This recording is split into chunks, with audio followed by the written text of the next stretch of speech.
Good afternoon, everyone. My name is Sharon Thera, and I want to welcome you to the BC Office of the Human Rights Commissioner's Metro Vancouver Regional Engagement.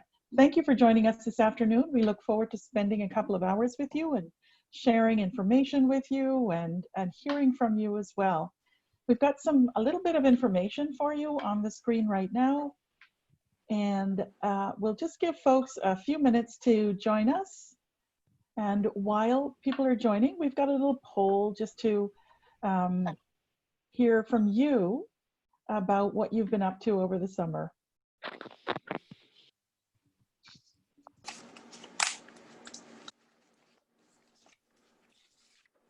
So just so you know, we've got about 125 people registered for this session, so it's going to be a large one. And it takes time for people to jump onto the call. So we're just giving a couple of minutes for people to come on board.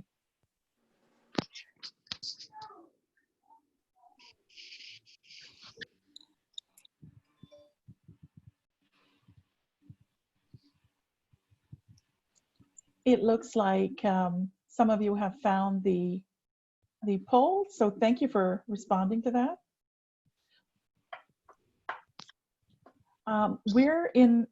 I'm right downtown, so I can't tell if it's cloudy or smoky out here, or foggy.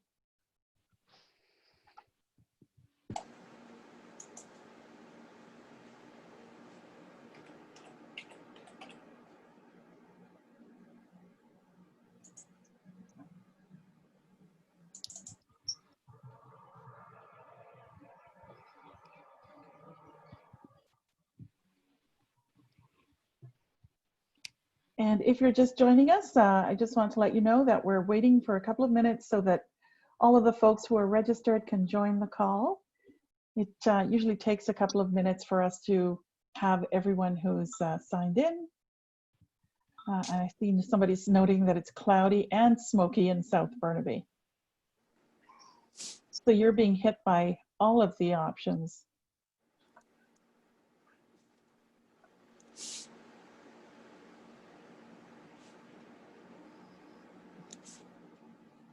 All right, Emily, can you join in and tell us a little bit about the way that the Zoom chat functions? Hi, everyone. So I'm just going to tell a little bit about the Zoom functions, only because I think some of you might be familiar with Zoom meetings, but we are on Zoom webinar today, which is a little bit different.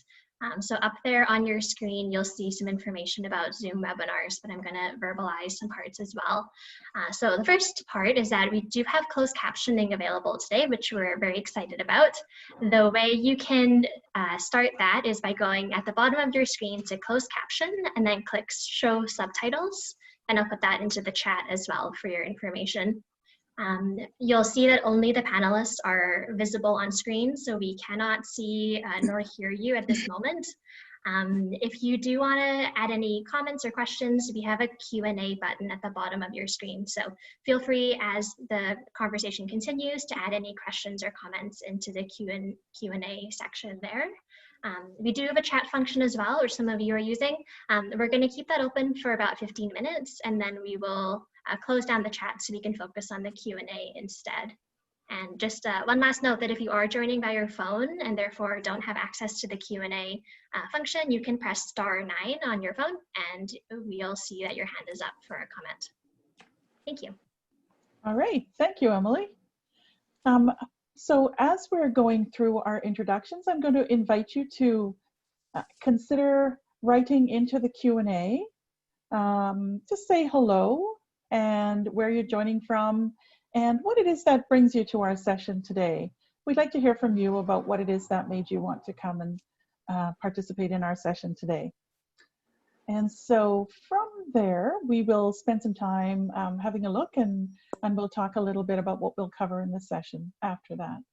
So I just want to introduce myself a little bit. My name is Sharon Thera, and I'm the Executive Director of Education and Engagement with the BC Office of the Human Rights Commissioner. I know it's a really short title there. Very happy that you can share some time with us this afternoon. Before we begin our session, though, we have with us Elder Shane Point from Musqueam First Nation here in the Vancouver region, and I'd like to welcome him to open our session today. Thank you.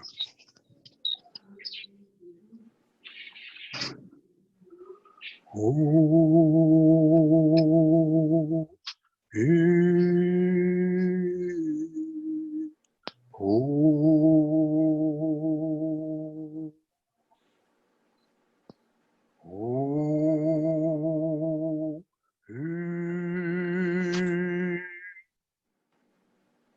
oh.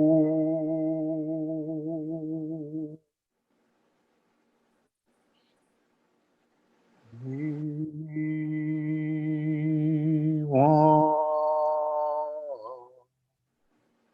see you where and not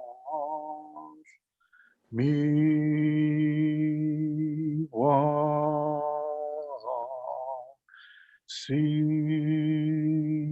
you where and not smart, not smart,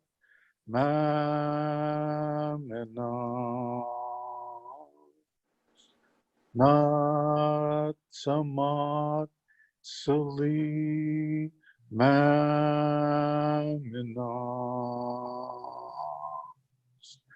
quam,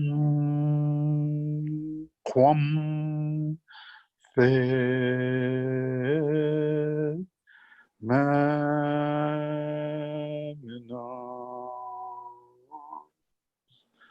oh,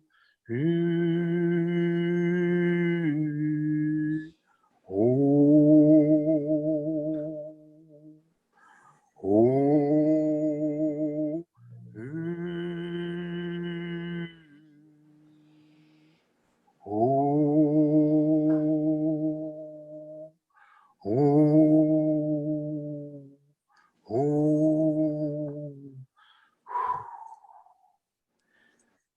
In the chant, I'm asking our collective ancestors and the infinite to please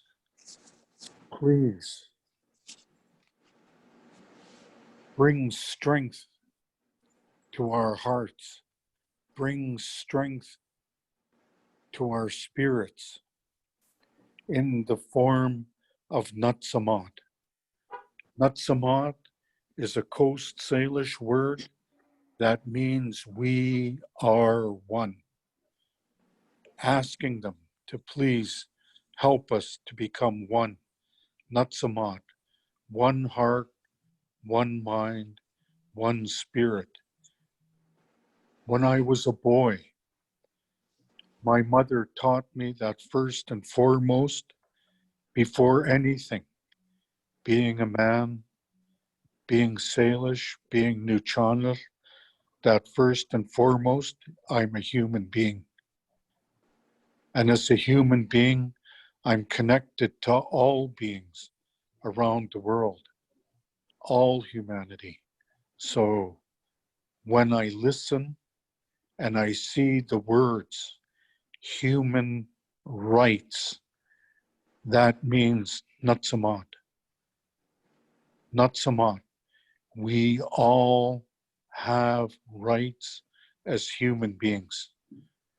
Our rights are to be treated with dignity, to be treated with equity, to be treated with integrity, and to be treated with kindness. Nutsamot. Nutsamot. We are one. With that, I welcome all of you to this moment and to this place and time for this most important discussion of human rights. Please remember to be kind in your words.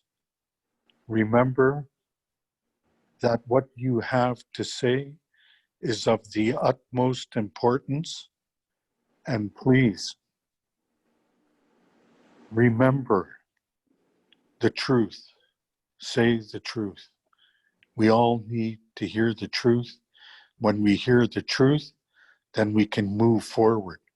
So I want to thank the Lady Commissioner for the invitation to share these few moments with you, to acknowledge all of you, and to welcome you to Coast Salish territory, Musqueam territory, Tsleil-Waututh territory, Squamish territory.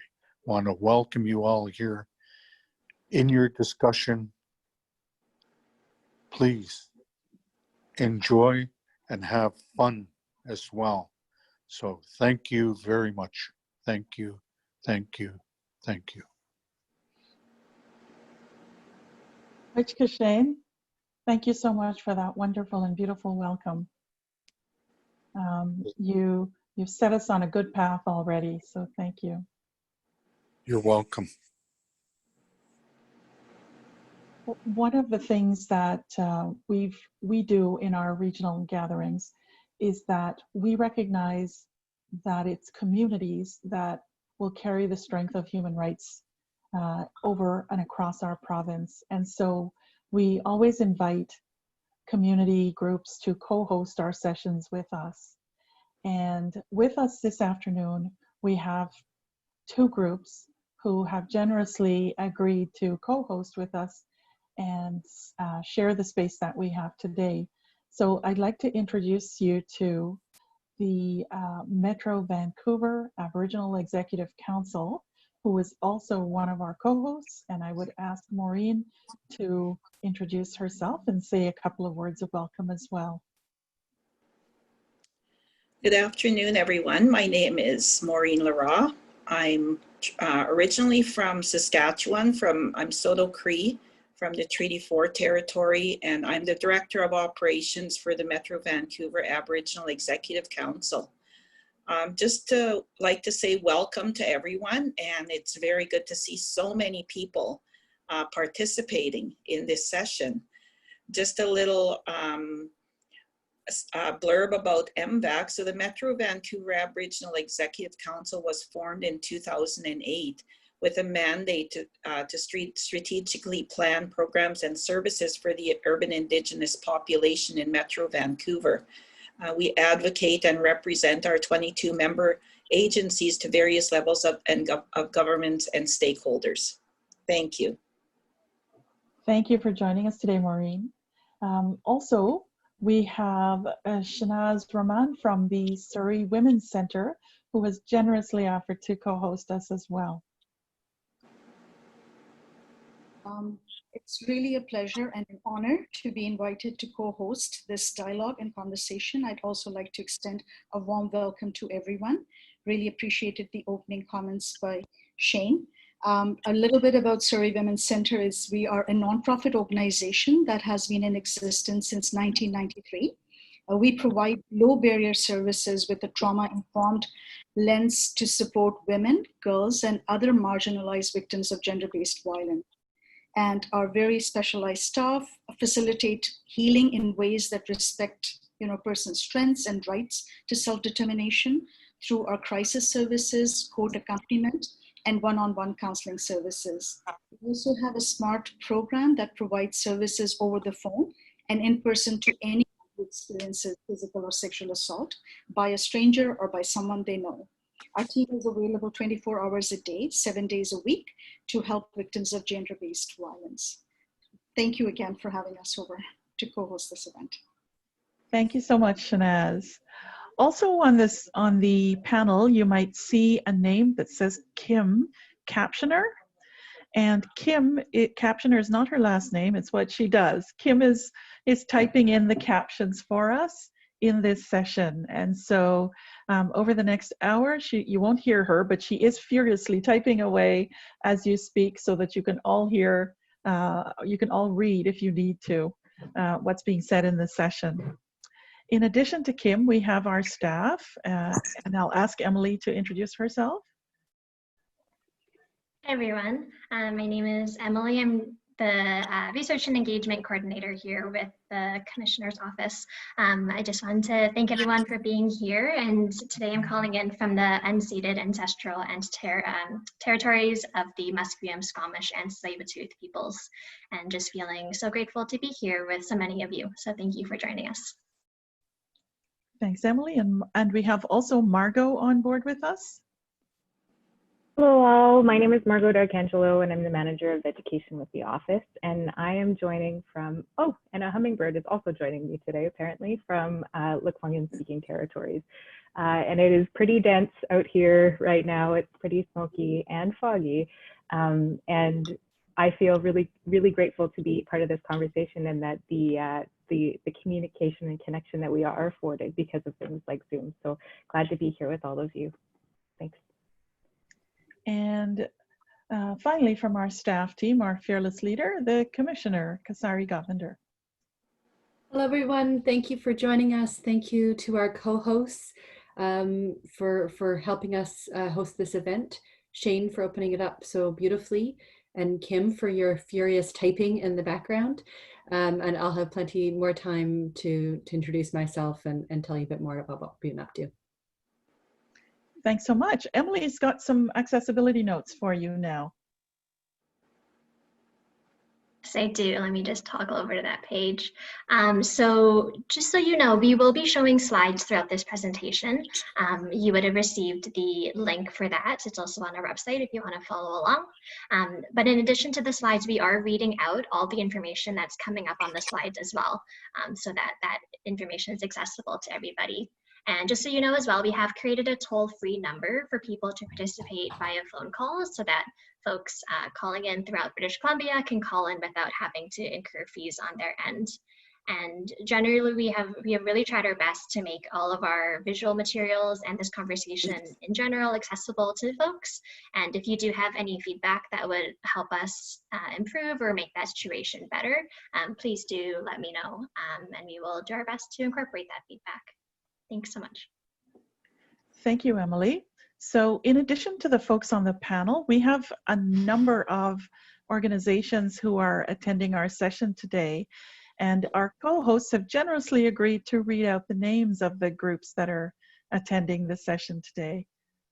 For accessibility reasons, as Emily has noted, we do read out all of the names on the list. Do you want me to start? Take it away, Maureen and Shanaz. AMSA. Shanaz, you're still muted. Women in Film and Television, Vancouver. Access Pro Bono Society of BC. Vancouver Native Housing Society. Access Smithers. Program for Deaf, Hard of Hearing, and Deaf Blind. Amchi Korea Friendship Society. Vancouver Coastal Health Wellbeing Program. Oh, sorry, I just read that. Vancouver Aboriginal Child and Family Services Society. Archway Society for Domestic Peace. University of British Columbia. BC Association of Community Response Networks. Boston First Nations. BC Cancer. The President's Group. BC Society of Transition Houses. Pathways, Serious Mental Illness Society. British Columbia Human Rights Tribunal. Surrey Board of Trade. British Columbia Law Institute. Sources Community Law Clinic.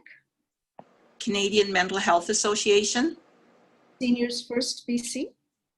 Community Legal Assistance Society. Success. Council of Senior Citizens Organization of British Columbia. School District 61, Greater Victoria. Creating Accessible Neighborhoods. Resilience BC. First Call BC Child and Youth Advocacy Coalition. Pinnell Tillicum Society. First United Church Legal Advocacy Program. Humanity, BC's Cure, Trans and Two-Spirit Resource Center Society. Grandview Woodland Community Policing Center. President's Group. Hawthorne Seniors Care Community. Pacific Association of First Nations Women. Homelessness Services Association of BC, New Westminster and District Labor, HR West Consulting, NEC, it's Native Education College, Jewish Family Services, Multiculturalism Branch, Government of BC, Kelowna Friendship Society, Move Up, BCGEU, Labor Relations Board, Mosaic,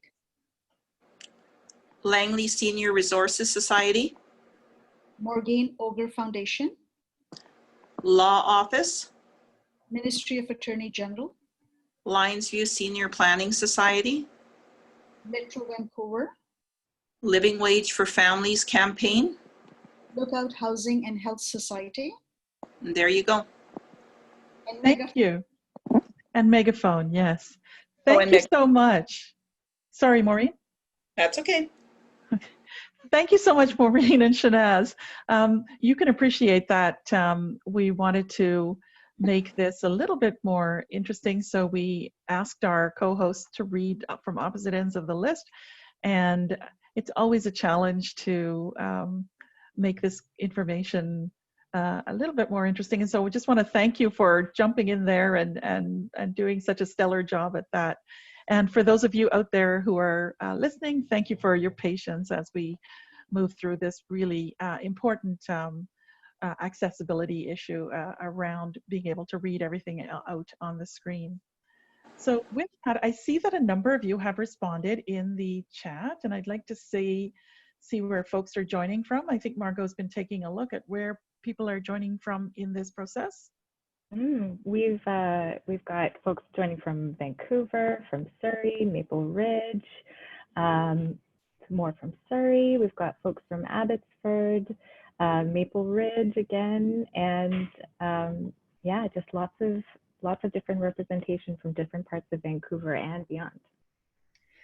And I see some of the issues that people are interested in is looking at issues around the tribunal, people wanting to learn more and get more information for their programs, and somebody representing the Surrey business community, hoping to learn more about the office, as well as folks just looking for educational resources.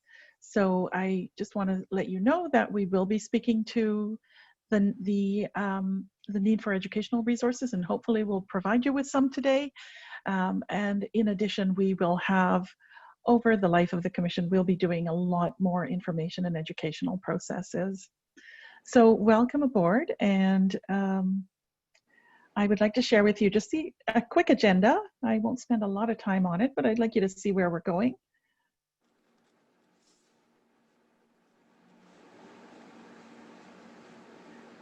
So you see we have moved on now to the commission presentations, and then we'll have a Q&A after that. And then we'll move into the community discussion, the really important part of this call. The community discussion is where we learn about issues that are relevant to this community. We have found them extraordinarily important in all of the regions that we visited. So that's just a quick snapshot of where we're going. We have the commission presentations, the community discussion, evaluation, and then our closing. So with that, I just want to move on to introduce you to our commissioner, and then we can move into the commissioner's presentation. Our commissioner, Commissioner Kasari Govinder, took office in September 2019. So just over a year ago, September 3rd was her anniversary date. She became BC's first independent human rights commissioner when she took that office. And her role is to lead the promotion and protection of human rights in British Columbia. The focus that we expect the office to take is on the rights of those most marginalized and vulnerable. Commissioner Govinder speaks widely on human rights, on the rise of hate and white supremacy, on gender equality, on Indigenous rights, on children's rights, the rights of people with disabilities, and the rights of marginal communities. She's held leadership roles at West Coast Leaf, some of you might know her from there, and with the Rise Legal Center. She gained her experience through board memberships and research and policy positions, as well as teaching at the University of British Columbia and at Simon Fraser University. Her education is in law. She has a law degree from the University of Victoria, as well as a master's from Oxford University in the UK. She's been the recipient of the Women Lawyers Forum and with their Award of Excellence. And I know really importantly to her that she is an aunt, a mother, a daughter, and a sister. And so with that, I'd like to welcome Kasari to give us her presentation and let you know that Kasari lives, eats, breathes, and sleeps human rights. And so if you want to know about human rights in the province, you've come to the right place. So welcome, Kasari. Thank you so much, Sharon. Thank you again to everyone joining us. It's such an unusual time, and I'm so glad we're still finding ways to connect. As Margot, as you said, it becomes that much more important as we become isolated in our homes, first because of COVID, and then because of climate change and fires and smoke. And thank goodness the hummingbirds can still come visit us, because I also have had a hummingbird buzzing around while we're talking.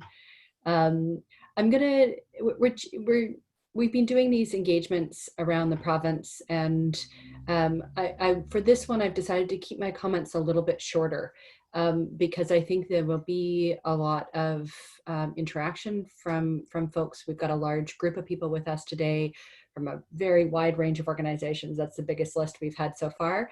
And so I'm not going to spend a lot of time talking about what work we have been doing, the specific projects that we've been working on, and what's ahead, but I'm very happy to engage with those issues in the question period. So please, if there's anything I leave out that in my comments today and you're still really curious, please feel free to raise them. So as I said, I mean, the COVID-19 pandemic is such an unusual time, and it's a very difficult time for human rights.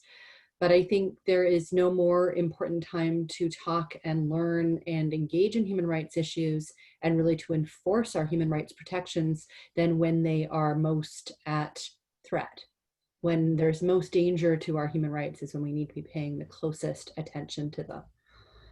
And in particular, in this time of both pandemic and protest, when we've seen people take to the streets over racial profiling and systemic racism and policing, it's that much more important, I think, for all of us to keep educating ourselves, to keep reflecting on our own internal biases. I know it's something that we do often as a staff team at our office, and I'm sure that's why many of you are here and doing the kind of work that you do in your everyday lives.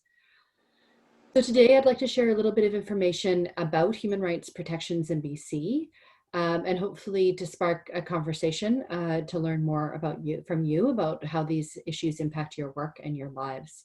First, I'm going to talk about the different layers of human rights protections. So many people are familiar with the UN, the Charter of Rights, but I think fewer people are really familiar with the BC Human Rights Code, but that can have quite a significant impact on our lives, in some ways much more so than those other tools, particularly international human rights. So I want to talk about the different protections that exist at the international, at the constitutional, and then the statutory levels, and I'll break that down for what I mean by those. I'll share a bit about our office, the watchdog function that we have, and again, sort of how we are relating to hopefully the work that I know that many of you are doing. I want to, of course, thank Elder Shane Point. I think he's maybe stepped off the call, but in case he's still listening, I really want to thank him again for recognizing the homelands that many of us find ourselves on today. I'm here in East Vancouver, which is the territories of the Coast Salish peoples, the Musqueam, Squamish, and Tsleil-Waututh peoples. And in the tradition of some of BC's First Nations, how I understand territorial acknowledgements, that it's more than just recognizing whose land you're on, but also introducing yourself in relation to those lands and to the work that we're doing on them. So in that spirit, I just want to spend a moment introducing myself, doing exactly that, and introducing the work that we do. I come to this place from migrants and settlers from different corners of the globe. In particular, my father's family is from South Africa, and my father grew up as an Indian person under apartheid South Africa, and that very much influenced my thinking and my understanding of systemic racism. I also come to this work from a long line of social justice activists on both sides of my family, including a mother who spent her career working to address issues of violence against women and children, which very much informed my understanding. You can imagine the dinner table conversations, and very much informed my understanding of misogyny, of sexism, of gender-based violence, and that work. And it's out of this context that I spent the last more than a decade working as part of the gender equality movement, and now that I find myself in this role as BC's Human Rights Commissioner. So again, I offer this introduction as a way of placing myself in context on these lands, and as a means of saying thank you to the Coast Salish peoples who have cared for this land for many, many generations. So if I could have the slideshow up, please. I'm going to start with a fundamental question. If I could have the next slide, please. And that is, what are our human rights? And there's many ways to answer that question. Human rights is an idea. It's a concept that we're all born with the same entitlements to the fundamental rights, just for being human, for being people. Human rights is also an approach or a framework to how we act. Human rights can be understood as a framework that can help us identify inequality. It's like a lens you can put on so you can spot inequality, to hold governments accountable for their actions, and to guide us in creating laws and policies that seek to empower the people who are the most impacted by those laws and policies by involving them in the development of those structures and the decisions that can be made around them. Finally, human rights is also a very concrete set of rights which are enforceable in different ways on different levels of law, and that's where I'd like to turn to next. So for those of you living in BC, there are basically 3 levels of human rights protections that exist. I've mentioned them already: international, constitutional, and statutory levels of protection. So international law governs the relationships between countries and individuals. So it doesn't govern the way we as individuals, or the way we as individuals interact, or the way we interact with stores or with an organization. It really governs the way that governments treat us as individuals. So this means that a country like Canada has obligations to the international community to make sure that we are living up to the various treaties and international instruments that we have signed onto. This includes the Universal Declaration of Human Rights, which outlines 30 rights that countries around the world have agreed that every person has, just because we are humans, because we're people. And this includes the right to live free from torture, the right to live free from slavery, the right to own property, and the right to equality and dignity, and also the right to be free from all forms of discrimination. The international human rights layer also includes a pretty complex set of rights from all the different treaties and international instruments that Canada has signed onto. It's largely a voluntary system, so it's only as good as your country's commitment to those values. Canada, thankfully, has signed on to many of the human rights instruments, most of the human rights instruments. An example of that is the UN Convention on the Prevention and Punishment of Genocide. So under that treaty, we have an obligation to prevent and punish this crime, whether during war or peacetime. So there's really a lot going on at this international level, but there's an important caveat to all of that, which is that this layer of human rights protections is binding, but not enforceable. So that means technically in law, once governments sign on to a convention, they are required to follow it, but actually enforcing that is really difficult. So you can go to an international human rights body and file a complaint in some circumstances, but for the most part, you can't go to a Canadian court and say, I want to sue the government because they haven't fulfilled my international rights. So they're largely aspirational rights that we aspire to fulfill. Next slide, please. So then turning to constitutional law, the constitutional law includes the Charter of Rights and Freedoms. And once again, this layer of protections of rights is also about the relationship between governments and individuals, but not about the relationships between individuals themselves. So this means that the province can't pass a law that violates, for example, your right to freedom of assembly, but the charter, so the freedom to gather. But the charter doesn't say anything about whether your neighbor or your business can. That's different. Constitutional rights like the charter are binding on government and government agents, and that means that they are enforceable through Canadian courts. So key distinction from international law, you can go to the court, you can file a claim with the court and say the government has violated my interests and I want a remedy, I want a solution from that. Constitutional rights are a very narrow set of rights. They focus on only civil and political rights. So things like the right to assembly and the right freedom of speech, and also the right to equality. You'll notice that there's a theme here. Right to equality is protected at all three levels of our human rights system. So turning then to statutory human rights law, the next slide, please. Here in BC, both the Canadian Human Rights Act apply and the BC Human Rights Code. Canadian Human Rights Act applies in narrow circumstances where it's a federal government jurisdiction. I'm not going to go into that much right here, but what I'm going to talk about is the BC Human Rights Code, which is the law that sets up my office, as well as establishes a number of important human rights protections. This is the only area of law that governs how we relate as individuals or in certain circumstances, and also how we relate to private organizations, how a store might treat us. If the bakery says, I won't make a wedding cake for you because you're two men marrying and not a man and a woman, that could be discrimination under the Human Rights Code, but it wouldn't be discrimination under the Charter because the Charter doesn't govern that kind of relationship. So these laws are enforceable through human rights tribunals, which act like courts, but have some key differences. And these laws deal with discrimination only and primarily apply to discrimination in the context of employment, housing, and services that are usually available to the public. Discrimination is prohibited on the basis of a number of grounds or personal characteristics like race, gender, sexual orientation, disability, and so on. Discrimination in this context is not prohibited on the basis of poverty or homelessness. Importantly, as I've mentioned, the BC Human Rights Code establishes the Human Rights Commission to promote and protect human rights, both as defined, human rights as defined by the Human Rights Code, that is discrimination in the areas that I've outlined, as well as promoting compliance with international law. So this means that the scope of human rights that the Human Rights Commission is charged with working on is very broad.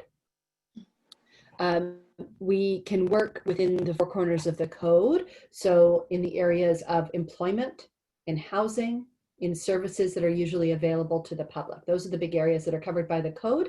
And the discrimination is prohibited on the basis of certain grounds. Again, those grounds, so on the basis of certain personal characteristics like race and gender and age, but it does not include poverty, as I've mentioned.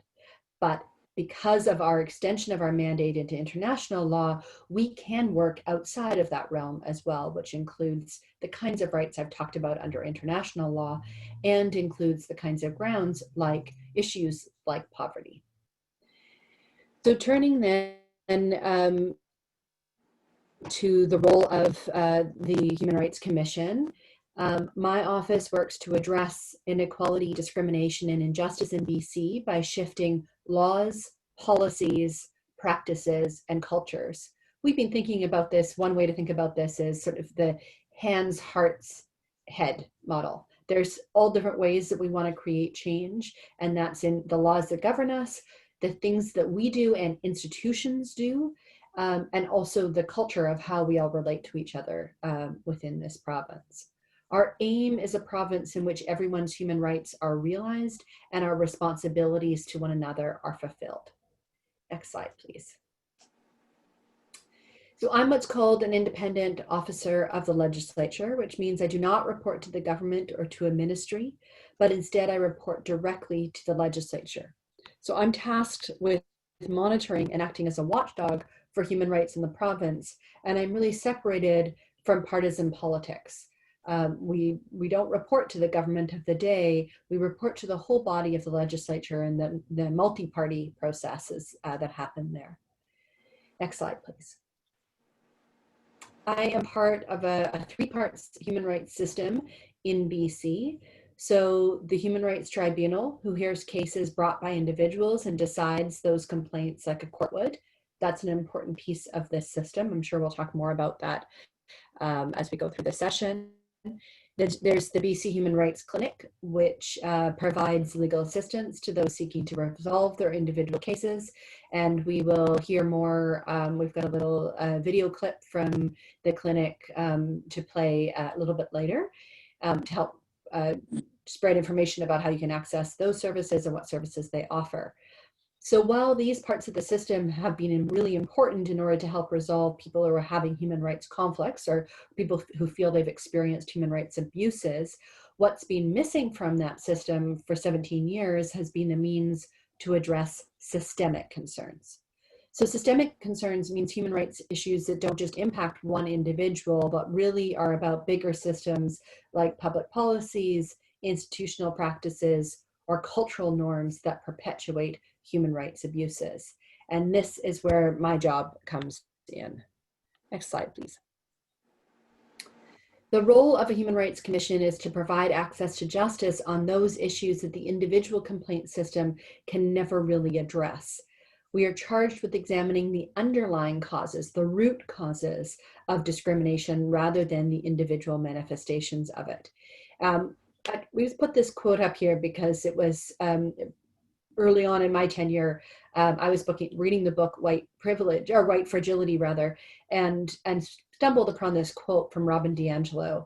And I thought it was a useful way to understand this distinction that racism is a structure, not an event. And there are events of racism, meaning there are times when racism bubbles up in conflict between individuals. But underlying that is a system that allows that to happen. Whether or not people are expressing that in certain ways, it remains there and allows these kinds of incidents to happen.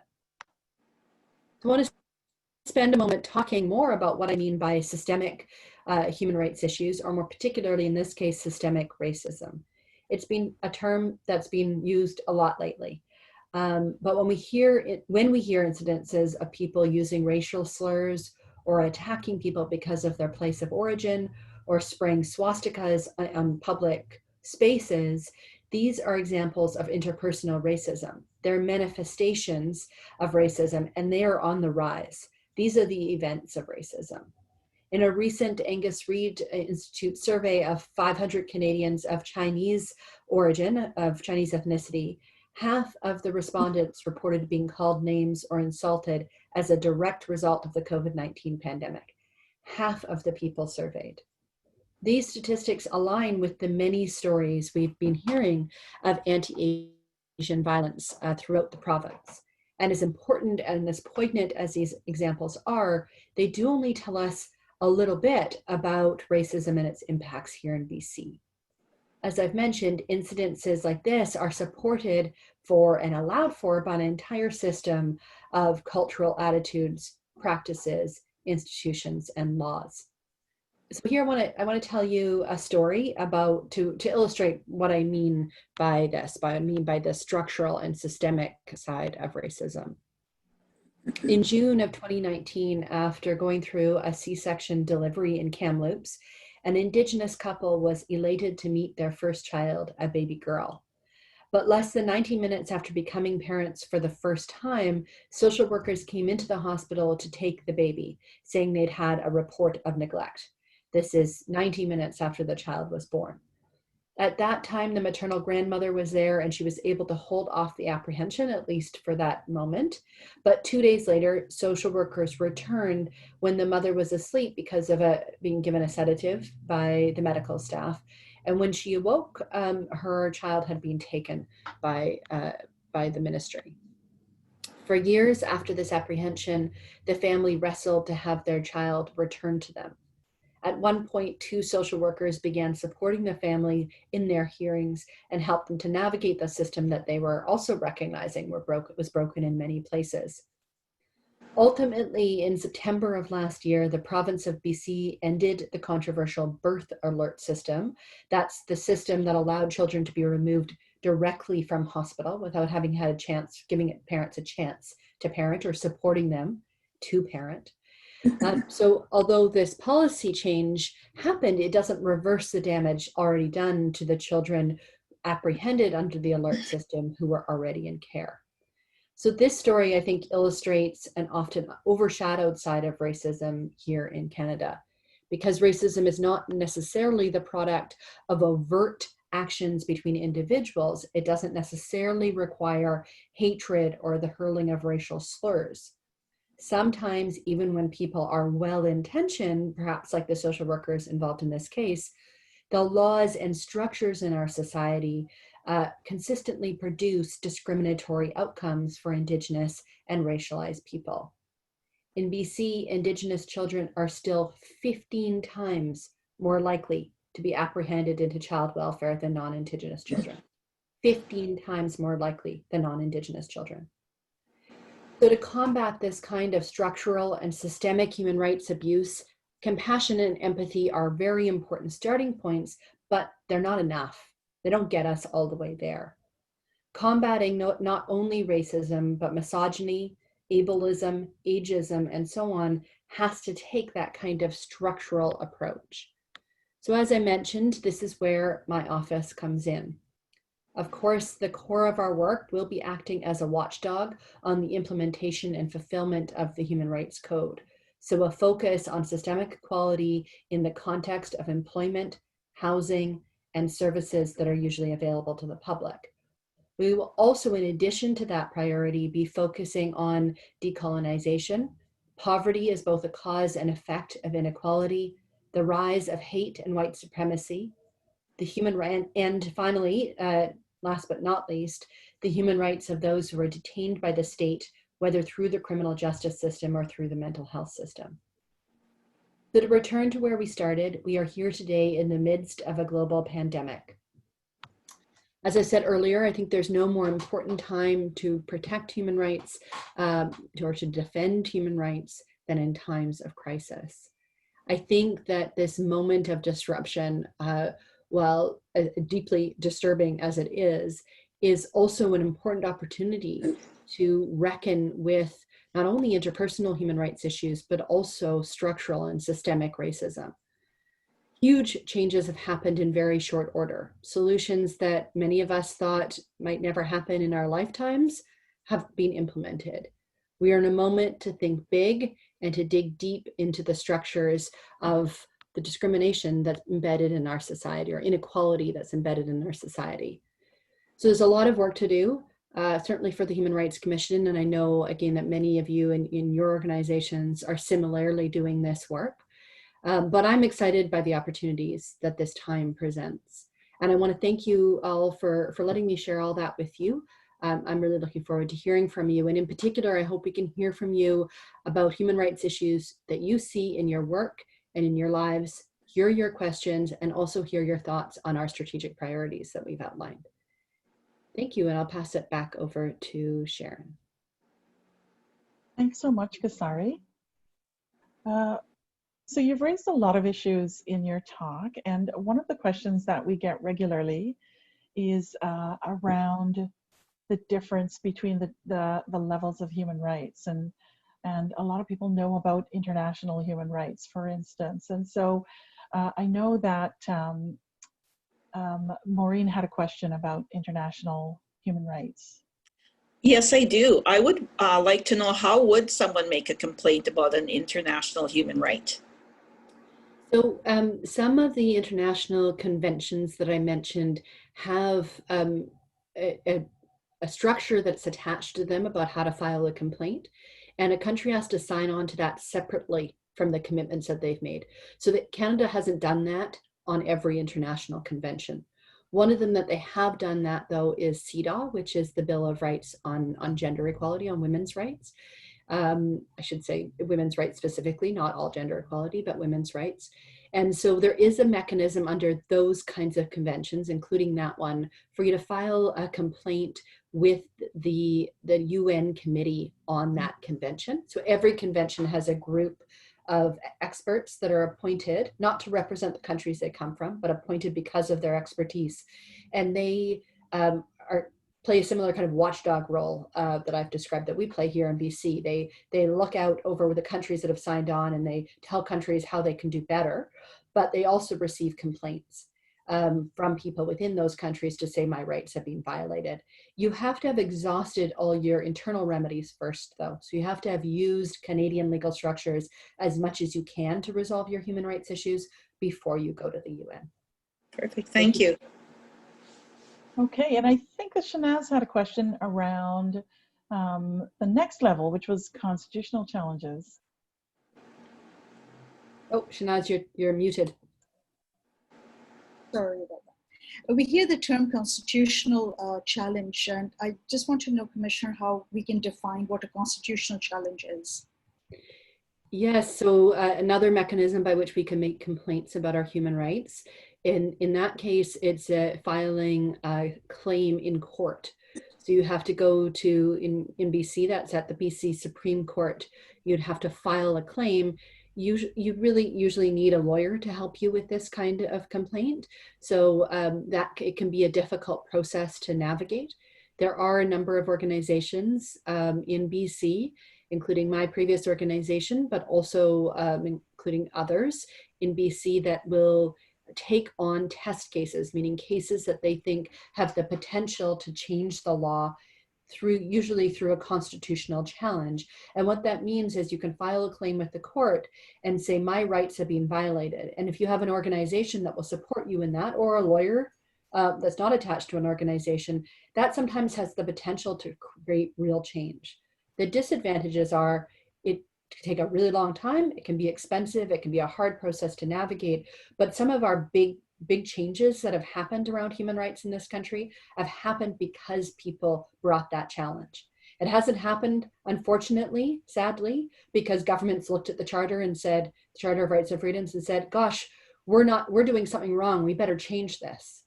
You know, a little anecdote is that when the Constitution came into, the Charter of Rights and Freedoms came into effect, it was 1982. The only section that they thought they had to do real work on was the equality section of the Charter. Delayed that section for 3 years to allow them to make changes because they thought they were so far behind on equality issues compared to any other of the constitutional rights issues. They really made only one significant change, which was a change to the Indian Act. So there's a lot of changes that still need to be made and have been made because people have brought forward issues like you know, somebody saying, look, I've got a serious terminal illness and I want to be able to decide for myself when I can have a physician help me face my death when I'm ready for it. That's a key constitutional case, for example. That's what I mean by a constitutional challenge. Thanks so much, Kasari. So we have international challenges, we have national challenges through the Constitution. In BC, it's the code that applies. And so really the complaints that we can make are through the BC Human Rights Code. And you spoke about the 3 different entities in BC where that we all have access to. That's the Human Rights Tribunal, our commission, as well as the BC Human Rights Clinic. And I've noticed that in the questions that we've had a couple of questions about the tribunal. In the time of COVID, we're all working in this really strained circumstance, and the tribunal has not escaped that. And so there's a backlog with the tribunal. And one of the things that we've noticed is that people often get us confused with the tribunal, and we are actually a separate entity from them. But we do work with the tribunal on different kinds of issues.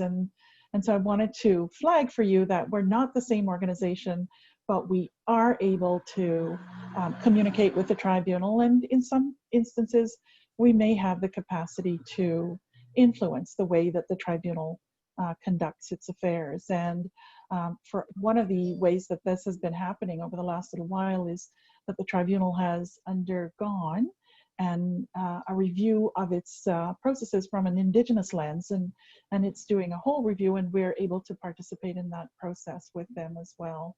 So I thank you for those questions around the tribunal, and while we can't answer for them, we can bring those kinds of questions and concerns to them directly. So thank you for that. At this moment in time, we have for you a little bit of a bio break. So we'll take a few minutes for you to give you some time to go off and get a little rest from being on the Zoom webinar. And while you're gone, for those of you who are staying on, we do have a video that we show at the same time. So if you're staying on, you can watch the video, and if you're off, then we'll be back in about 5 minutes.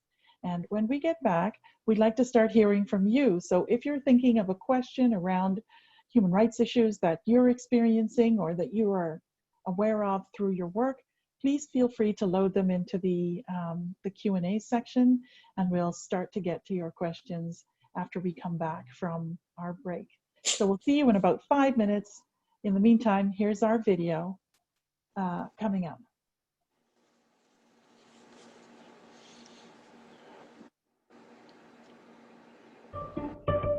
My name is Teresa Pocock. I like cherry tomato, green olives, and Manny sandwich. I am 55 and I sell activate.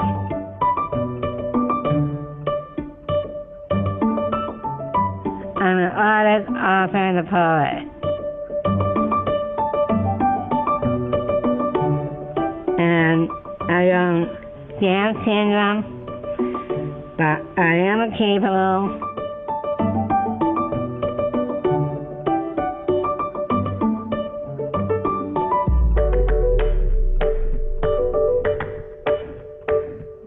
I am a human right.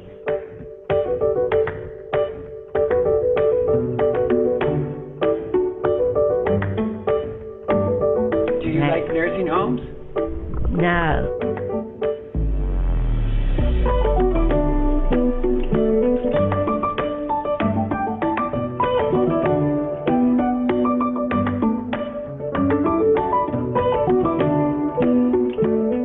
That's all CTAC said. I couldn't make my own decision. The CTAC said I couldn't decide where I live, or who cares for me. That is wrong. It's my own right to decide.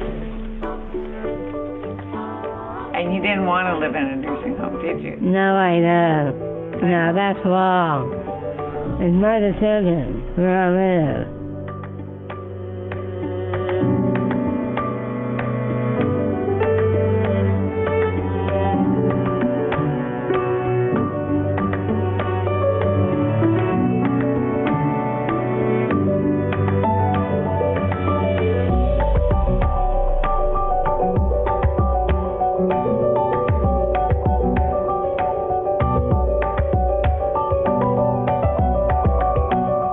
I do not want to live in a religion that's not nice.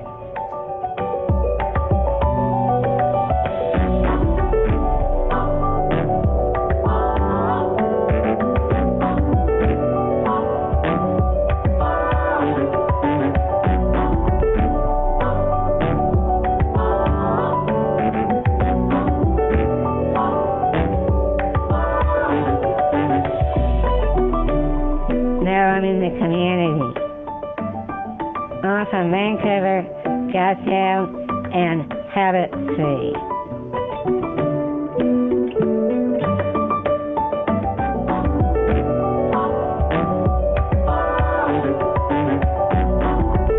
I'm with Bill James and Frankie and Teresa. The community is helping us.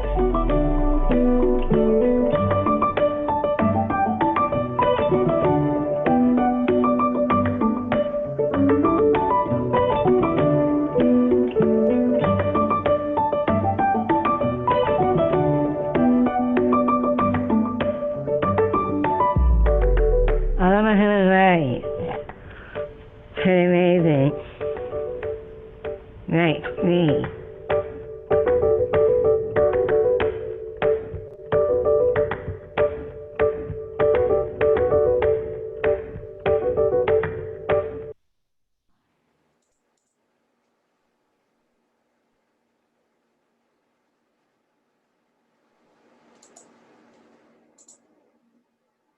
Hello, everyone. I hope you had some time to step away for a brief minute or two.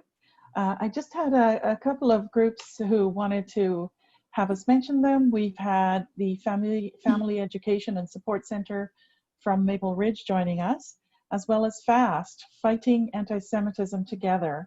And we're really happy that you've joined us as well. Thank you so much. As we move into the next segment of our presentation, we wanted to share with you a quick video around the Human Rights Clinic. That's the third part of the human rights system in BC. So we have three entities that make up the human rights system in BC. We have the Commission, the Tribunal, and then there's the Human Rights Clinic. And we have Laura Track from the clinic who's provided a video for us to share with you right now. So Laura will share a little bit with you about what the clinic does.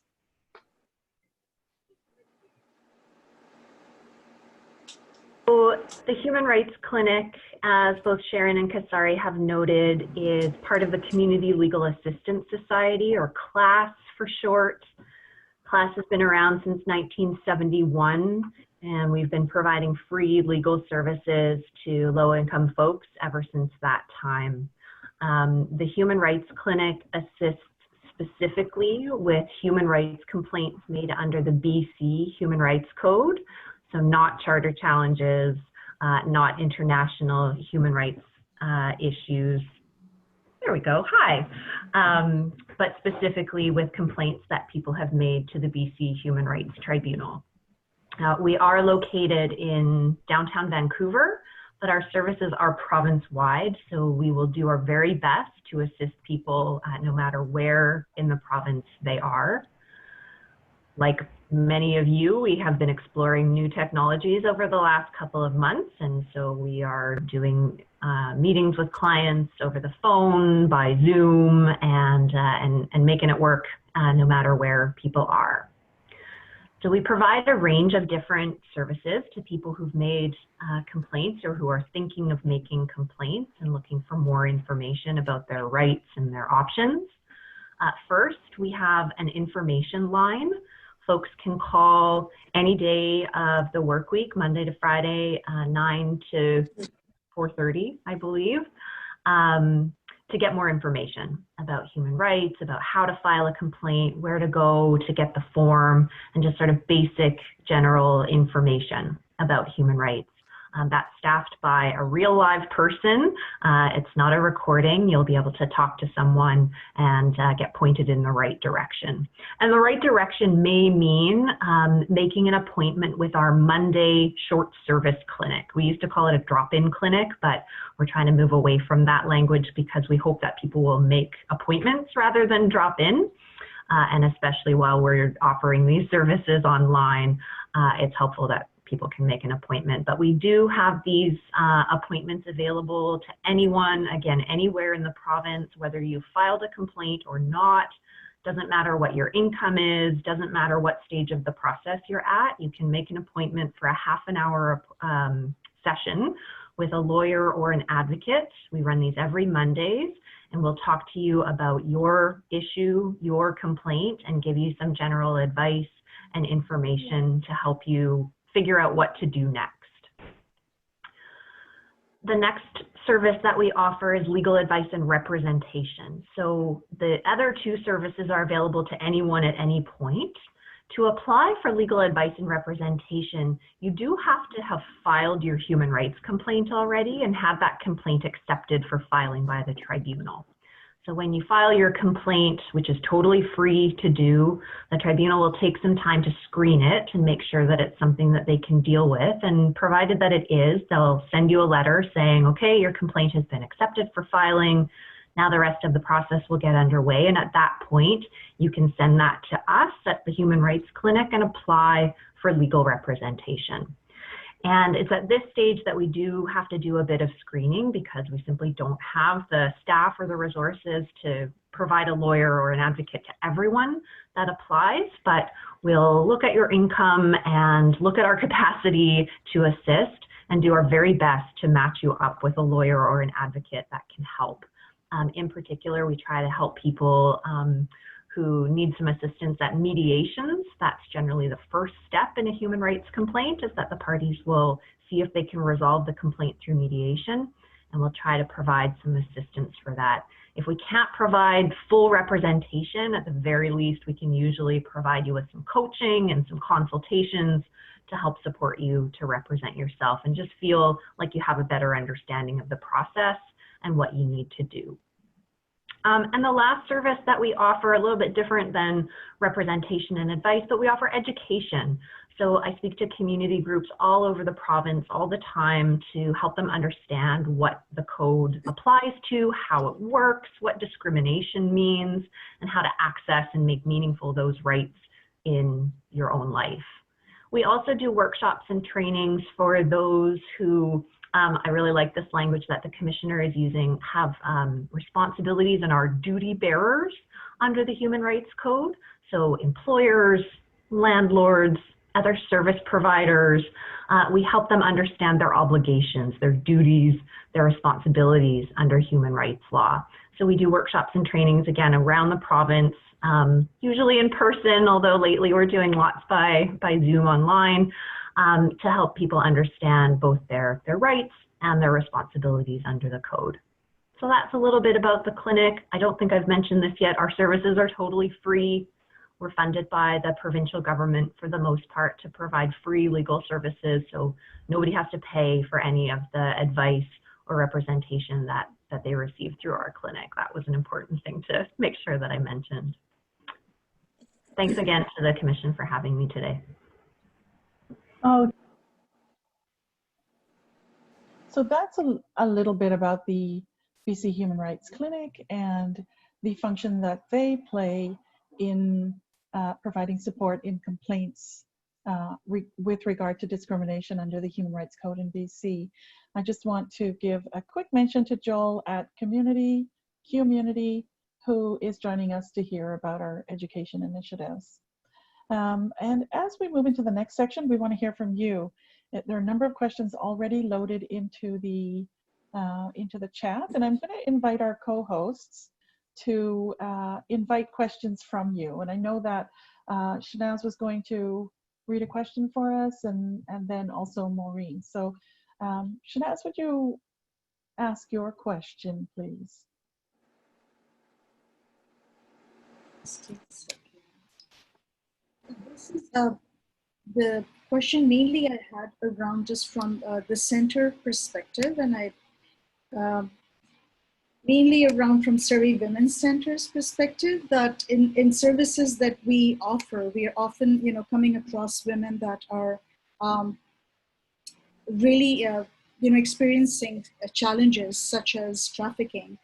So I just wondered, because we know that women and girls living in fragile and humanitarian context and forced migration, are at our highest risk of trafficking. We know that 75% of victims of trafficking are victims, are women victims who are actually basically victims of sexual slavery. So I just had a question around how that would fit into, because their rights, and even though it's a clear human rights violation, we don't have systems here that actually address that in a way that these women would know what their rights would be, or how those violations, or what services could be available. Not even services, but how could they access support around their violation rights?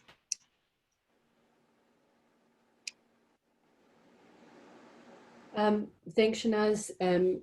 I mean, I think one way that fits into the work that we'll be doing from my office is around access to services, and ensuring that the promises of the Human Rights Code to address any discrimination in the provision of services, the kind of services that you're mentioning, both social services and access to police protection and so on, that those are offered in a non-discriminatory way. And that doesn't, of course, just mean that somebody can't hang a sign outside the door saying, X group isn't allowed here. It's actually about substantive equality, or what many people call equity. So if people are the result of a system is that it excludes people, we need to look at how the system is built. So for example, you know, one of the issues in relation to migrant women, it's actually something that I worked on with my previous hat, but is relevant here, around women trying to get access to policing services or getting protection of police, but feeling very scared to do so because if they didn't have legal immigration status in Canada, by seeking protection, they could actually be put at risk by being deported. And so in my view, there's a discriminatory aspect to that, because if they don't have the same access to police protection, well, that's an inequality in our system that that our law should be protecting us against. So I think there's an important equality analysis to apply in your question, in your question, and it fits well within our first priority, which is again to really implement the promises of the Human Rights Code. One of which, well, the primary promise of the Human Rights Code is substantive equality or equity. Thanks so much, Shanaz. We've had a question come in about freedom of expression, and it's from Tanny, wondering whether a university owes a student freedom of expression, even though a university is not governed federally. Yes, so thank you for that question. It's a good opportunity to just kind of clarify the way these structures work, because we have such a confusing, in some ways, confusing federalist structure in Canada. While the Charter of Rights and Freedoms is a law that Canada put into place as opposed to BC, it applies to every level of government in Canada. So it applies to the provincial governments, territorial governments, municipal governments, and federal governments. And that's an important distinction. So while in BC there we have a Human Rights Code, that doesn't usurp or take over the role of the Charter of Rights and Freedoms. That still applies, whichever government is the one who's being potentially abusing human rights. So, so in that context, universities are covered in the same way that other public institutions are covered. There's a complexity to your question, which is how much are universities considered government actors? And that actually is still somewhat of an open question in the law. There's a lot of cases that have grappled with it, and the cases kind of go both ways.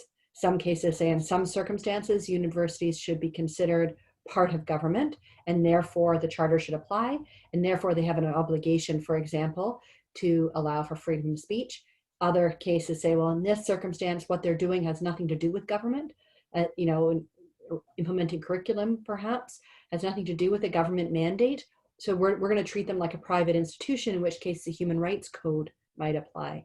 And this all may sound somewhat kind of academic, but it actually has had some pretty significant impacts in the lives of students and faculty.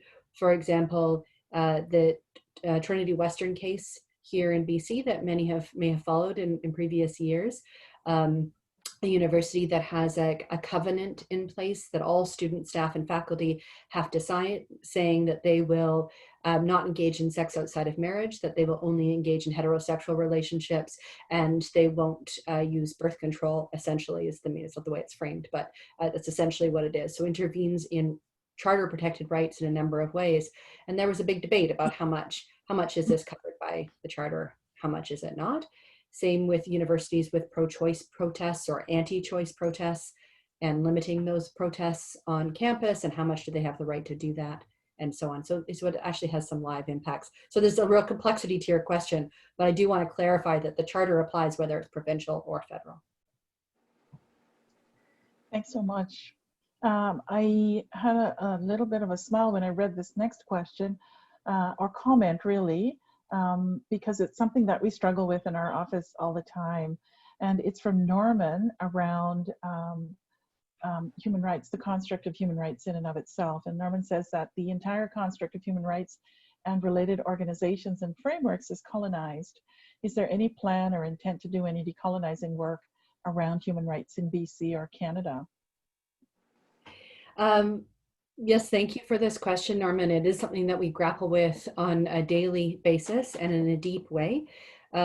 So I can answer it on a few different levels, and then Sharon, maybe I'll pass it over to you to see if you have any additional thoughts or contributions here.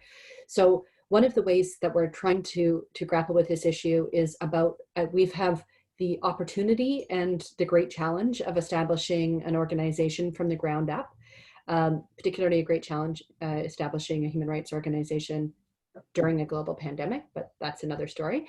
But one of the opportunities of building an organization, indeed, from the ground up, is that we can try to be really thoughtful about what kind of processes we put in place. And our work is trying to implement our commitment to decolonization, some direct ways and also some more subtle ways. How do we hire in a way that takes into account the many histories that we bring to this work as Indigenous people or people of color or with all different identities? How do we do that well? How do we write our reports in a way that thinks about the world differently?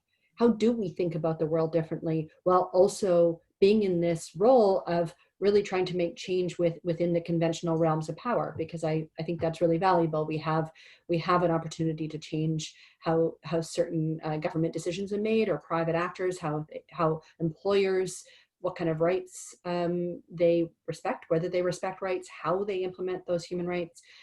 We have the ability to influence those decision makers. If we think completely outside the box, we might be speaking to a totally different audience. So there's a bit of a challenge there. How do we think differently?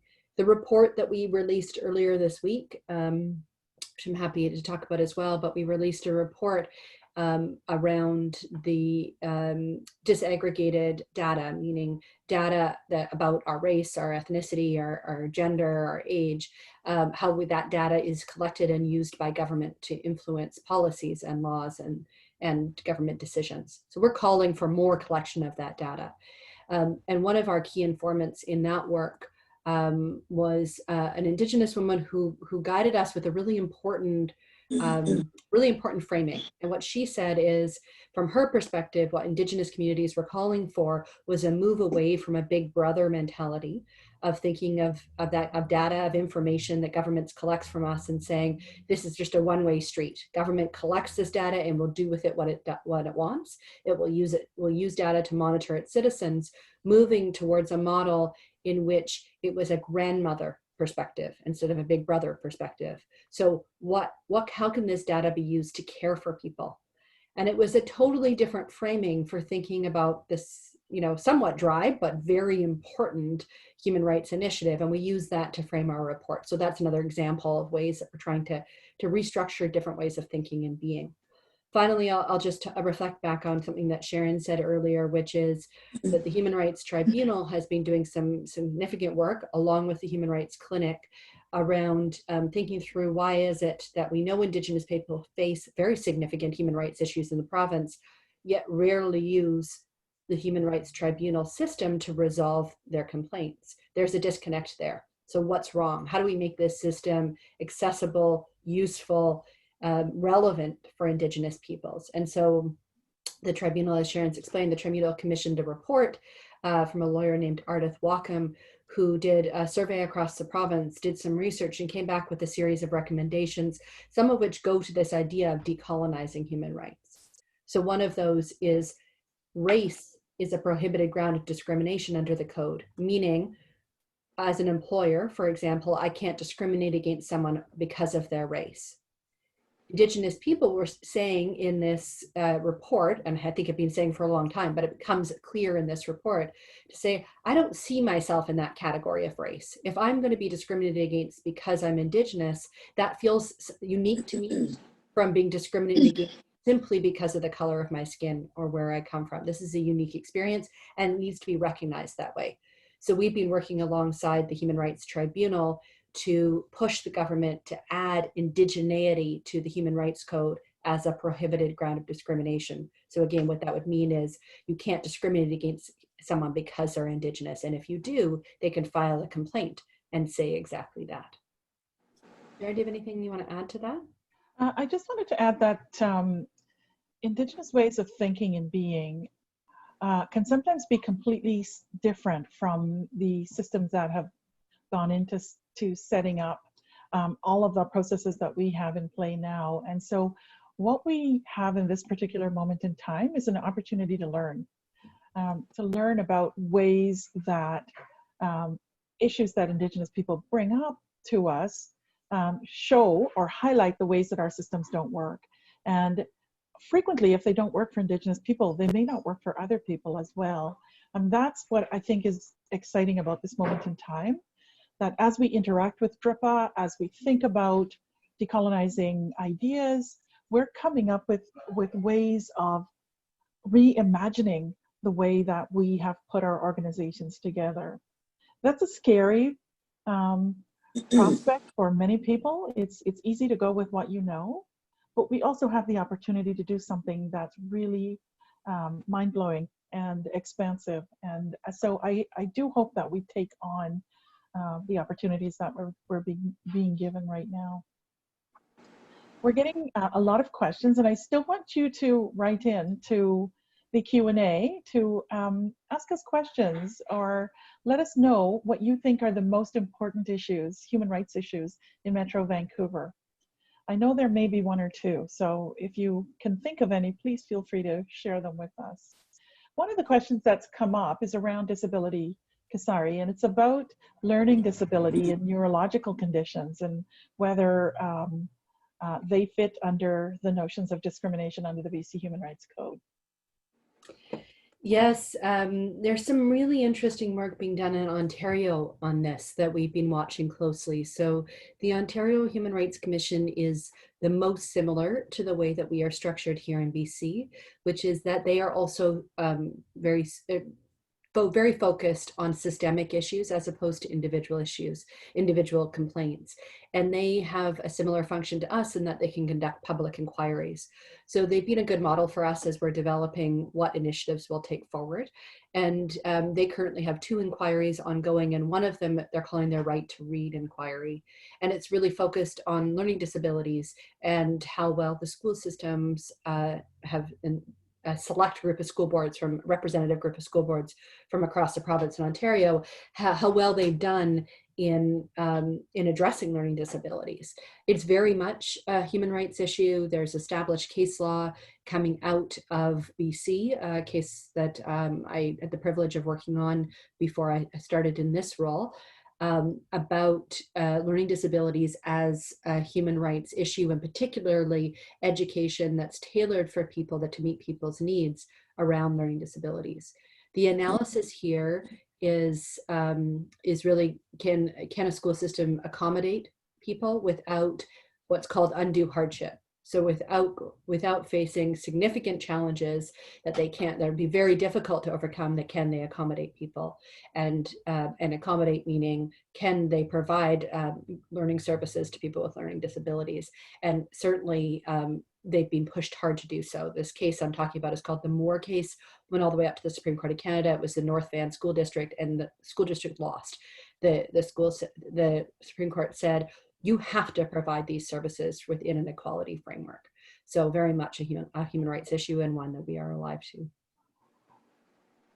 Thanks so much.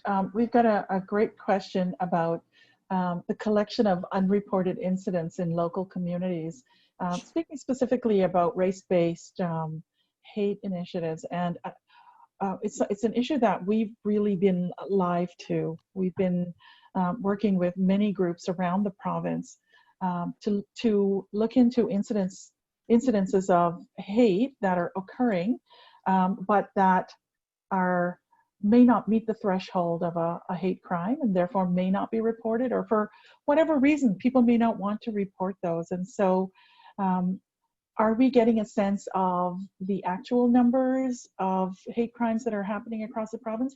I'm not sure that we have the actual numbers, but we're definitely linked into the local groups that are collecting these kinds of bits of information. I'd be happy to share that information with you offline if you want to contact our office at the info@bchumanrights.ca email address. And we can share with you the groups that we know of that are collecting data. So thanks for that question, Heidi. And perhaps actually, Emily, I know you're sharing some of the links in the chat, so perhaps you could share some of those links to Project 1907 and so on. That'd be great, thank you. So, Kasari, there's another question that's come up around education and curriculum. specifically around the Holocaust and Holocaust deniers, but wondering what kind of influence the Commission has, or whether we even have a mandate around education itself. We absolutely do have a mandate around education, both to provide education. It's very explicit mandate under the Human Rights Code, and thankfully so, because it's allowed us to bring most of our team here on board. Sharon is the Executive Director of Education and Engagement in our shop, and Marco is the Manager of Education. So if you're interested in these issues, hopefully these faces will become familiar to you in the province. And so we also, we have the mandate to both deliver education, but also in our watchdog function to provide feedback and seek to influence the development of education in the province. One way that we are doing that right now is that the Ministry of Education has introduced, get the terminology wrong here, it's not a working group, it's a roundtable. That was their terminology, a roundtable on racism and within the school system. And we aren't part of that roundtable, but we are in conversation with the ministry about helping to guide that process around looking at, it's a racism, anti-racism strategy in schools. They are looking at it from quite a few different angles, including curriculum and including accessibility and response to incidences when they happen. So there's a number of fronts there. We are very interested in helping the ministry understand human rights, certainly from our perspective, share our perspective on human rights and how the agendas around working against racism can show up in schools. One of the concerns that I have is that we don't want to water down this kind of education. It's really important to be age appropriate for sure in providing this education. I had a conversation with my nephew yesterday who's taking a course on human rights. He's 11 and he said he's having nightmares and it's so hard to learn. So it's absolutely important to guide this work in an age appropriate way, but it's also important not to neuter it, to pretend that these aren't really serious issues that have real impacts in people's lives. So that's one of the lenses that we will bring to the work, and I know that Sharon is bringing to the work as well.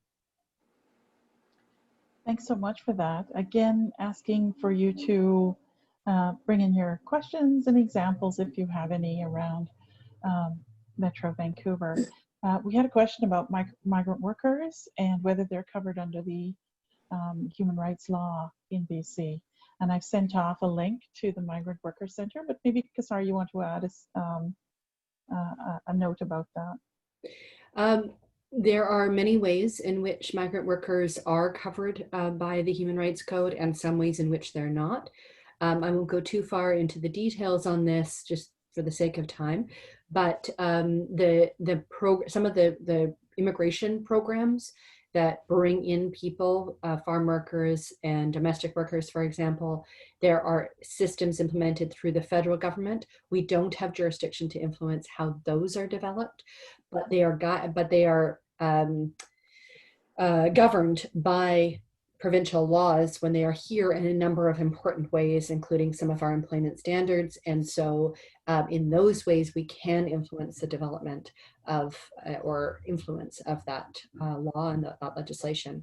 So migrant workers do have human rights, absolutely. It's just that different parts of their experiences here in Canada are governed by different regimes under the federal government and the provincial government. And here's a question around access to language translation. This person is wondering if doctors or healthcare providers need to provide translation services, and if they don't, is that a human rights violation? Great question. So again, the analysis here is that service providers like doctors are bound by the Human Rights Code. They need to accommodate people to the point of undue hardship. So someone comes in, doesn't speak English or doesn't speak the same languages as the doctor, to be more precise. And so they need some assistance in being able to access the services that an English speaker would be able to access. So there's an identified discrimination issue, has a negative effect on them because they're not able to access this service, and there's a real connection between the treatment and the negative service that they're receiving, or lack of service they're receiving. And then the next step in the analysis is whether the doctor can meet that need without undue hardship, without the threshold being too high. So one of the things that can count as undue hardship is if it's extremely expensive to meet somebody's needs, and this is a small company, let's say, or a small provider. That might be just too much money to expect someone to do for a small benefit to someone else. But in the case of translation, there have been some important cases. The one that comes off the top of my mind is actually translation for people who are deaf. So there's a really important and very influential case a number of years ago that did say there was a deaf couple who were giving birth. They had a translator, an ASL translator who was available to them, but the birth happened much quicker and on an emergency basis than what was anticipated. So they ended up being in a situation where their babies were in distress and they weren't able to communicate with their healthcare providers. And so obviously a devastating situation potentially, and I think was in this situation. The hospitals were ordered to provide that kind of service. I know that still doesn't always happen and is very much on my list, even though this was 2 decades ago, I believe that this case happened, something in that realm. And I think the same analysis applies here. I think it's very important for there to be translation services. It's not an insurmountable obstacle to do that because there are call lines where you can have it's like 119 languages provided quite quickly, and confidentially, so you can provide those services. I know there's a push for police officers to provide those kind of services in first response as well. So an important issue that is very much on my radar. These are all such fabulous questions. Thank you so much. It's helping everyone actually on the call to understand what it is we can and can't do. And here's a question that will further help to define what the Office of the Human Rights Commissioner can do as well. It's a question about the Commission's influence in a larger sense, in a more systemic sense, and it's around the film industry in BC. And there's a group of people who've been working towards addressing the underrepresentation of Indigenous women, the racialized workers, people with disabilities in the film industry. There's been a number of movements across North America happening, and so it's not unusual to see it happening in BC now. And so this question is asking whether we have any kind of jurisdiction with regard to this type of inequality. Yes, we're doing some work in the area of employment rights. So first of all, there's something called special programs under the Human Rights Code. So that means that employers can apply to the Human Rights Commission. It used to be the tribunal. It was transferred, that power was transferred over to us. And it allows employers to put into place hires to not full employment equity plans necessarily, but to specifically post a position and say, we really want to hire an Indigenous person for this role, for example, or a housing provider to say, we want to provide housing for women only, for example, or a university to say, we're designing a program, Indigenous studies, and we want to hire staff that are all Indigenous or mostly Indigenous for this program. So in those kinds of cases, they can come to us and receive approval from us for what's called a special program. They don't have to do that in order to offer that kind of program.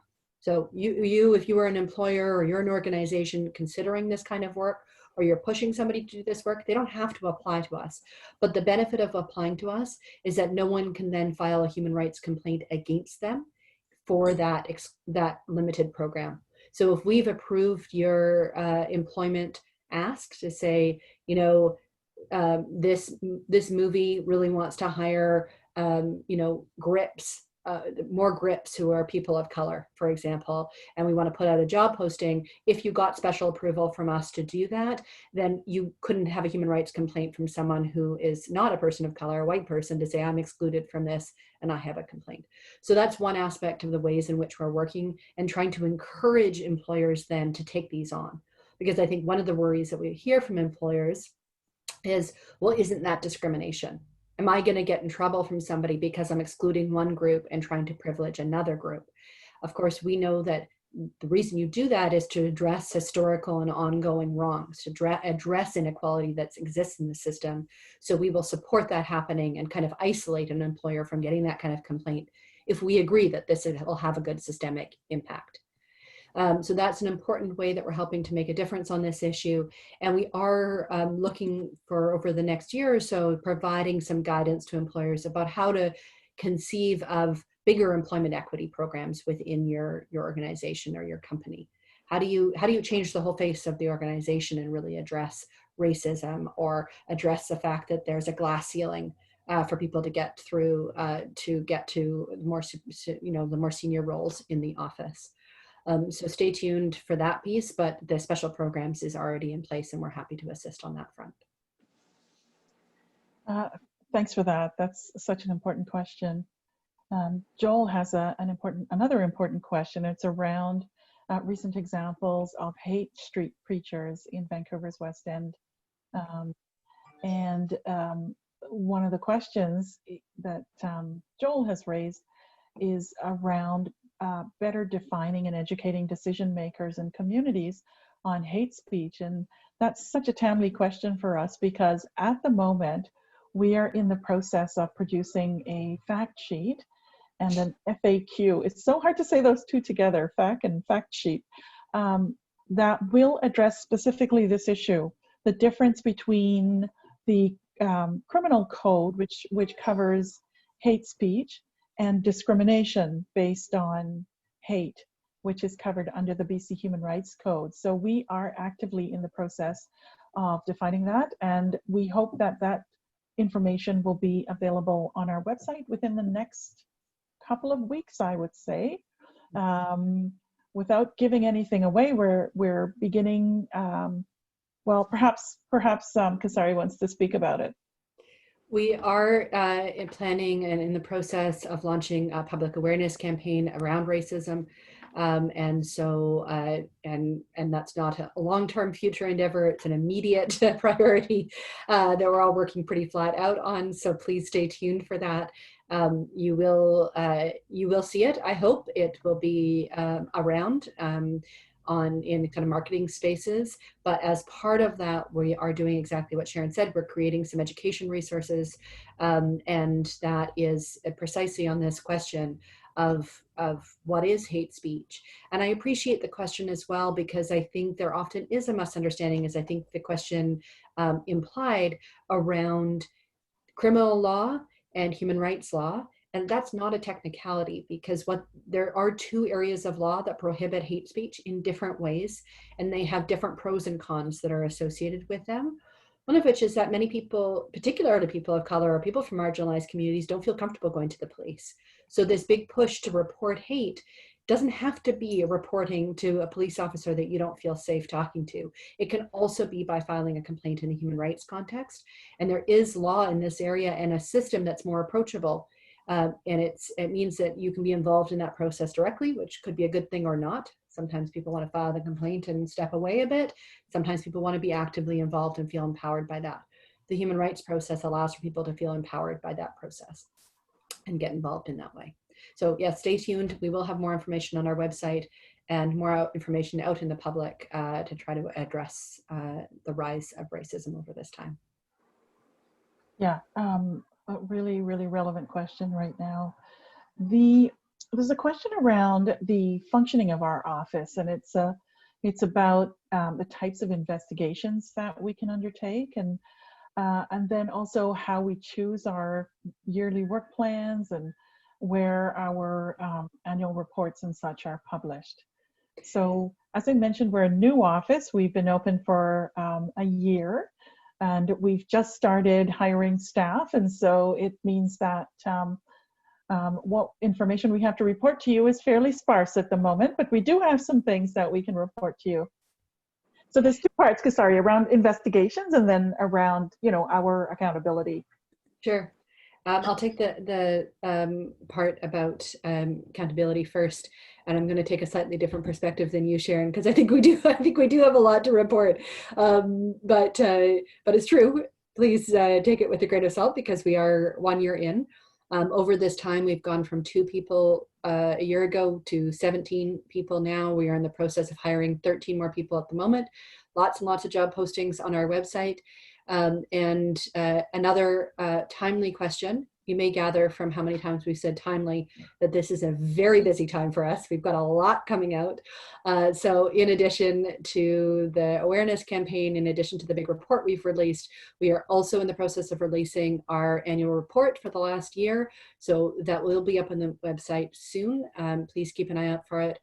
Launching a brand new website in the next week or so. And we are launching or publishing our strategic plan as well, which will contain some of the information we've talked about here, but will help folks understand that work planning process to some extent. It doesn't contain, the nitty gritty of our work plans, but does contain our vision for what our work will be over my term. I'm appointed for 5 years. I'm 1 year in. A possibility of renewal for another 5 years, but how we've broken this down is to address the priorities for this first term, of which I've outlined in my notes earlier around the strategic priorities around poverty, around decolonization, around detention of people by both the criminal justice system and mental health system, and then as well the rise of hate and white supremacy. So those are the big pieces ahead of us. We have developed that partly through having, I think this is part of what the question gets at, how we decided on our priorities.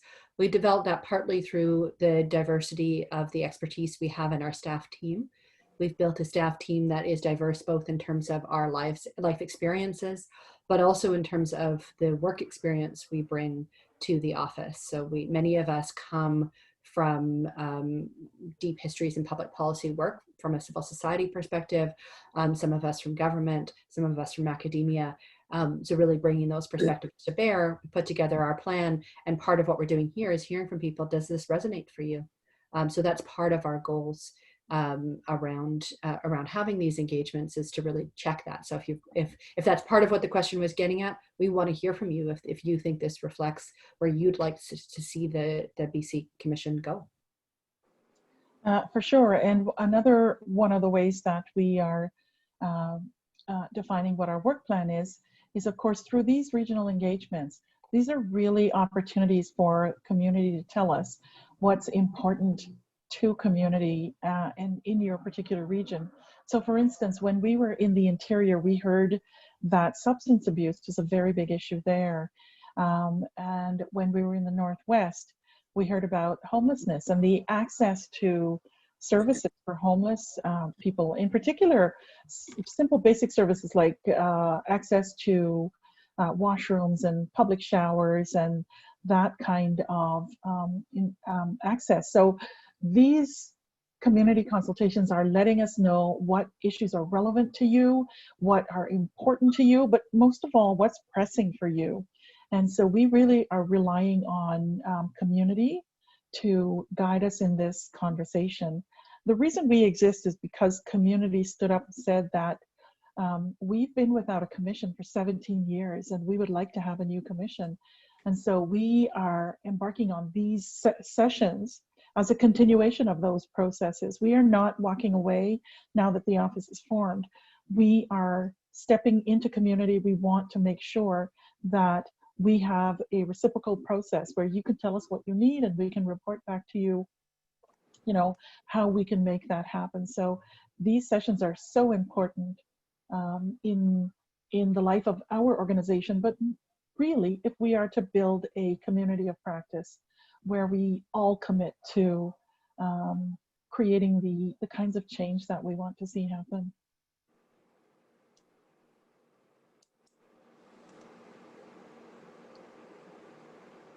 So we have a question here about disability and marriage, and the question may be new to some folks. This person says that presently in BC, a disabled person is not allowed to be married in BC without losing their disability benefits. And so there's a question about whether that is, whether that meets the grounds of discrimination under the code. So yeah, I think the issue that's being spoken to here is that your benefits are, as somebody on social assistance or disability assistance, are assessed as a family unit, as opposed to as an individual. And so when you get married, your income is pooled. So often you lose your benefits because you're seen to make too high an income. But of course, that's can be very both disempowering but also quite oppressive to people who are on disability and have to lose their benefits because of a choice, they romantic choice, when that may not be the reality of their lived financial situation. And this is an issue that I worked on in my previous role. It has changed somewhat since then, although I know there's some outstanding issues. So it used to be that the definition of spouse was under this legal regime was different than in any other legal regime in the province. So it was added this extra pressure. So it was that you only had to live with someone for 3 months before you were considered to share your income. Well, I'm sure many of us know that that's not how many relationships work. You don't suddenly have a joint bank account because you've decided to move in with your partner. Or in the case of many of people in BC, particularly in Vancouver or Victoria or in Kamloops, or sorry, in Kelowna, housing is expensive. So people are moving in together, roommates as roommates. They may be dating and decide that it's a more efficient thing to share some space.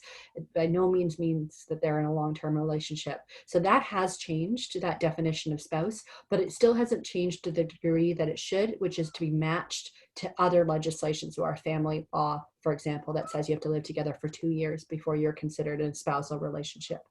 Also, there should be other indicia of being a spouse. It's not just living together. People live together and are not spouses. So they should actually be based on whether you have a shared income and whether that shared income is sufficient to meet an adequate standard of living or not. So this issue is on our radar. I did have some early conversations with the ministry on it. Although I have to say I'm not sure exactly where this issue is at the moment, but I agree that it's a significant issue around people being able to be self-sufficient and not be boxed into relationships in a certain way, in a certain definition of relationship. It also has implications, particularly for women who are living in abusive situations, that they are restrained in those circumstances because suddenly they're considered financially dependent on that person who may be abusive to them. Significant issues there. Thanks so much. I'm wondering if you could speak a little bit to the report that we just published this past week. It was a very exciting time for us. It's one of our a significant publication from our office, and I can tell you that a number of my colleagues stayed up doing all-nighters to get this report done and we are particularly excited that we were able to release it this week. And so the report is about disaggregated data, and disaggregated data is really about information that is being or not being kept or tracked, which allows us to see where there are inequities or inequalities in the way that people are receiving services. And so Kasari's been speaking quite a lot over the last couple of days about it, but I just wanted to flag it because our team has put in so much work into this process, and we think it's going to have a significant impact in terms of our work in the future. Absolutely, and the point of this report, as Sharon said, is about using the importance of using this data to address systemic inequality, that we can't know what the problems are unless we can see them. And in particular, government can't know what the problems are unless they can see them. So we as people often know that it's the discrimination that we're facing, but really translating that into something that government can use to form good law and policy. But there are also many dangers to collecting data, this kind of data, race-based data, and other data like this. And so one of those dangers is the formation of law and policy that perpetuates discrimination of people. And we have many examples of that in our history. We have the system of Japanese internment in BC during the Second World War. We have racial classifications under the Indian Act and the residential school system that flowed from that. These systems are entirely based on race-based data. The entire system of apartheid in South Africa based on race-based data. So important that we guard against those kind of dangers, as well as stigma. If we know that one population, for example, is more likely to be involved in the criminal justice system, are we more suspicious of that population of people? Well, that would be the rate. We don't want to produce data just to increase racism and stigma. So we have to guard against those kind of impacts. And our recommendations are really focused on government, asking government to collect this data, but to do it in a way that's collected and guided by, or rather not collected by, but guided by communities that are directly impacted. And we've got some very concrete suggestions about how to build that into a new piece of law and how to build policy around that would create a community governance board that would allow people to be directly involved, to say this data can't be released until the communities had a say about how to do that and how it can be used well to actually address the problem rather than re-perpetuate the problem. So that's the report that's out there. It's a long, complex report. I'd urge you to read it if you're interested, but even if you don't have time to read the whole 100 pages, there is an executive summary and our recommendations, and I'd encourage you to take a look. I think it's one important path forward as we move it. We've moved more and more away from more overt forms of discrimination, certainly in terms of government, to more bigger issues. Many of the bigger issues around discrimination are about this kind of implicit bias that we often don't see. And we need to make that kind of implicit bias more evident in order to address it. So I think this is the path forward in many ways on some of our bigger human rights issues in the province. So as we move into our final minutes, I just wanted to give our co-hosts an opportunity in the event that they had questions from their organizational perspectives that they wanted to ask.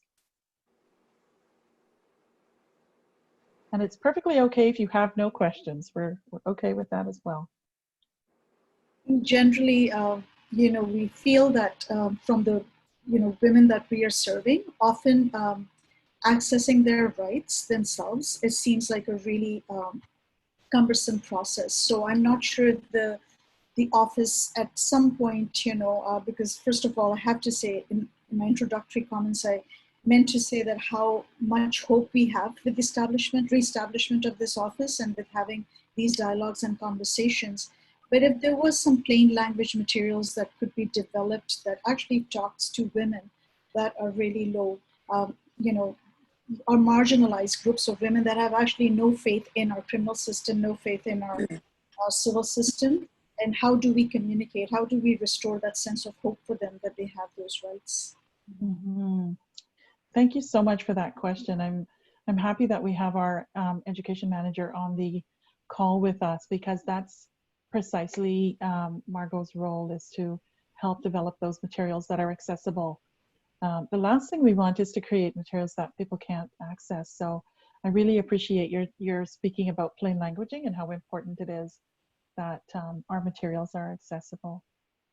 Thanks, Shanaz. And Maureen, did you have a comment? I saw you sit forward. I guess I just wanted to ask again, going back to the main question that I was going to. So what are some of the ways that your office currently responds to human rights in questions in Metro Vancouver? Well, I think we are receiving feedback in all different ways. I mean, we do not receive the individual complaints, as that's the important distinction between us and the tribunal. But what we do hear from people through a variety of means. People contact our office looking for help to resolve individual issues of all kinds.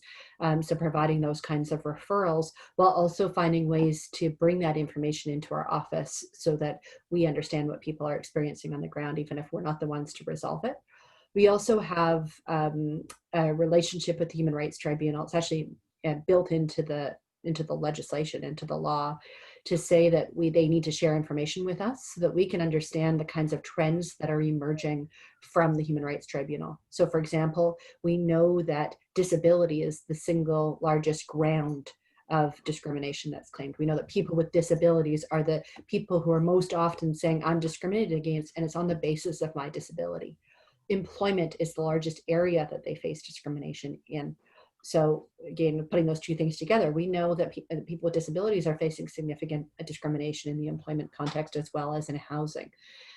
So those kinds of trends, well, and those kind of voices, the kind of stories we hear, the questions we hear in these kinds of contexts, be meeting with many, many organizations, even apart from these broader engagements. We are engaging in conversation through social media and through traditional media. And so collecting all that information and really using that to drive and inform our work. So we're in the process of still putting into place some of those systems, but very aware that this is not an ivory tower conversation by any means. This has to be rooted. Being systemic doesn't mean we're not rooted in people's real lived experience. Thank you. Thank you. Thank you for that. We are rooted in people's real lived experiences, and so we want to make ourselves accessible. And I'd like to share with you again our information line. It's info@bchumanrights.ca. So please feel free to drop us an email if you have a question. We're happy to answer your questions.